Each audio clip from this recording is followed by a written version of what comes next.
So this is the first video in how to solve a Rubik's Cube. The first step, I should say. The introduction video will help you get acquainted with and understand the process behind it and some of the things you'll be looking forward to. So the first step to solving the Rubik's Cube is solving a white cross on the top or U layer. Okay, so you can see the four white edge pieces have been lined up with the white centerpiece to form a cross or a plus sign. Also notice that each white edge piece is matched up with its attached colors centerpiece. So red and white piece is lined up with the red center, blue and white with the blue center, orange and white with the orange center, and then we have our green and white with the green center. That is important to recognize, as that will allow us to solve the remainder of the cube the correct way. Okay, so the first thing I'm going to do is identify our white centerpiece. So here it is, and that's going to be in the U layer the entire time, so facing upwards. If I'm looking for another edge piece, I'll rotate the cube this direction or rotate the bottom to check it around. I will never ever rotate the cube like this, as that will just disorient me and get me confused with where I am. Okay, another important thing to understand during this process is that we're only looking at the four white edge pieces. Okay, and we also need to understand that orange and red are on opposite sides of the cube, blue and green are on opposite sides of the cube. Also, white and yellow are opposite of each other. When solving the cross, we are going to use that to our advantage to help us. Okay, so the first thing we can do is just look for a white edge piece that's on the top. We have our green and white edge piece. This is an easy case. We'll simply rotate it so it lines up with its centerpiece. Okay, the next thing we'll do is identify another white edge piece, and here I have my orange and white edge piece. If I move that to the top, you can see that this is lined up with the blue, so that doesn't fit. Okay, so in order to get that to line up, I'm going to move it to the bottom layer, turn it down like this, so now it's on the bottom layer, and then I can rotate it until it matches up with its color. So we have our orange and edge piece matched with the centerpiece. We can simply rotate it twice to get it up to the top layer. So now we have our green and orange edge pieces in the top layer. Here we have our blue and white edge piece. So again, if I move that to the top, it's matched up with the red center. We don't want that. So I'm going to rotate it down so it's on the bottom or U layer. And then I'm going to rotate it so it matches up with its centerpiece here. So we can see our white and blues match up with the blue center. Then I'll rotate it twice to bring it to the top. So we have our blue, orange, and green edge pieces lined up. For our final edge piece, since we have our three and there's only one remaining spot, we can now move this top layer freely because we know this is the only open spot, so we won't mix up the other colors.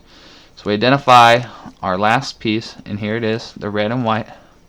It's in the bottom layer. So if I turn that to the top, that gets at the top layer, but we want our white sticker on the top to finish off the cross.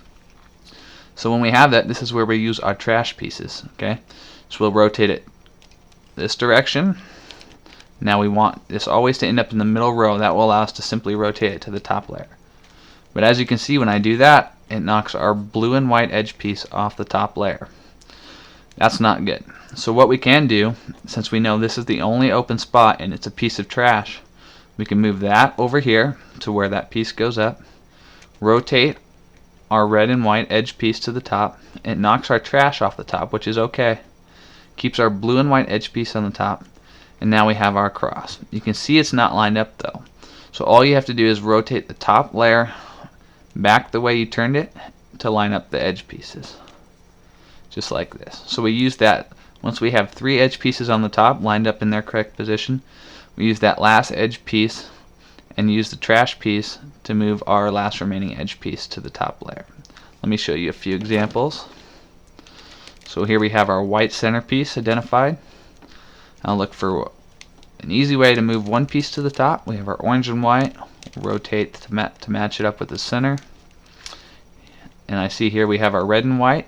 It's already matched up. Simply move that to the top. So now we have our orange and white opposite of each other. Look around the bottom. We see a white piece on the bottom is a good sign. Okay, so it's our green and white. That's currently matched up with red. We don't want that. So we'll rotate it to the green side.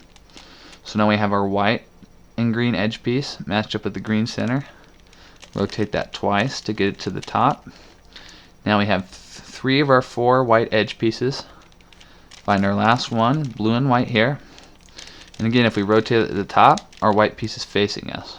So to correct that, we move it to the right. We get it in the middle layer here, and we move it up. But remember, we have to move our piece that's on the top in the solve position out of the way. So we move our trash, a piece of trash. We move this up.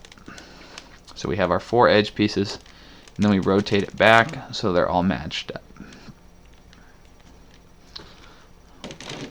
Let's see another example here. So we'll find our white edge or white centerpiece here. Go ahead and just flip the first one I see, so it's orange again. That's currently lined up with the red side, so we'll twist that twice. Now we have it lined up with the orange. Here we have our red and white piece on the bottom. It's lined up with green. We'll move that over. So now we're lined up with the red and white. Rotate that to the top. Now we have 2 edge pieces. We'll find our green and white here.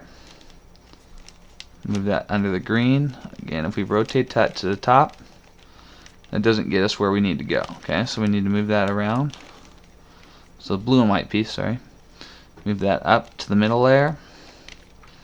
Move a piece of trash over here. Boom, move that up. And then rotate it back. So we got it lined up each way. And then, as luck would have it, we have our green piece lined up with its centerpiece. All we need to do is rotate that up to the top. So we have our cross. A couple more examples. Here's our white centerpiece. Looks like we already have our red piece on the top. We'll go ahead and line that up.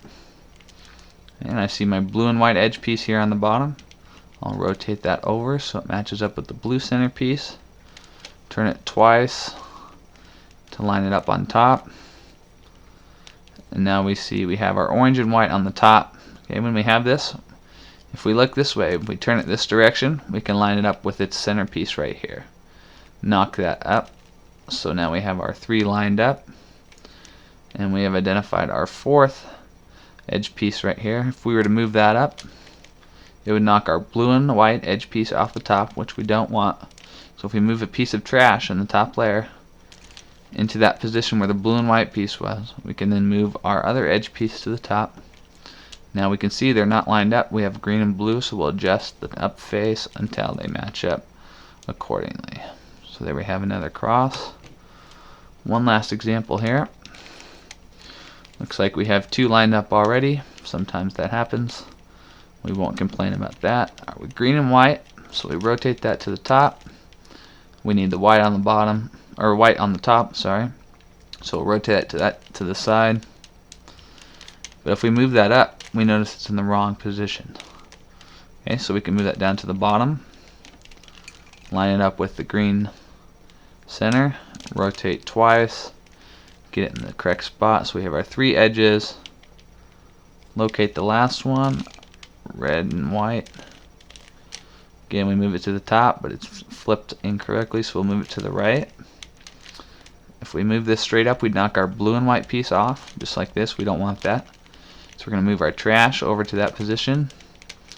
Move our red and white piece, replace the trash, and then adjust our up face so that the pieces are matched up. And that's it for solving the white cross. You'll run into many different situations. There's no algorithms. I couldn't possibly cover every possible situation that would come up.